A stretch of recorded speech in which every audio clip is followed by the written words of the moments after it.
Hello mga kasyurikat og sa mga katkat. Hello, hello, hello. Ito na nga mga kasyurikat. Diyos ko. Grabe ang kapal ng snow ngayon mga kasyurikat. It's 5:45 in the morning. At tingnan nyo naman mga kasyurikat. Diyos ko, ang grabe ang snow ngayon. Sobrang dami. At ang hirap maglakad sa daan kasi nga makapal yung snow ngayon. At wala pang nag-aano mga kasyurikat. Wala pang nag-aararo ng snow. Kasi kailangan lang araruhin yun para may daanan kami. Ayan. Diba? Tingnan nyo mga kasyurikat. Ang dami. Ang kapal ng snow mga kasyurikat kasing kapal ng mukha ko. Charis!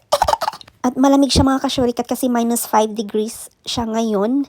At ayan na nga, tingnan nyo, diba? Walang tao mga kasyurikat. Ako lang mag-isang magdaglalakad. Maghihintay ako ng bus ko papuntang train station para makatch ko yung train ko papuntang work. Kailangan natin maghanap buhay mga kasyurikat para may pera tayo pang uwi sa Pilipinas. So, nandito na ako sa pinaka-city mga kasyurikat. O, diba? Ang bilis ko. At tingnan nyo naman mga kasyurikat, puno ng snow yung city. Napakaputi niya. Pero at least, naararo na ng paunti-unti yung daanan ng mga tao. At doon yung train station. Ano pa hinihintay nyo? Tara na!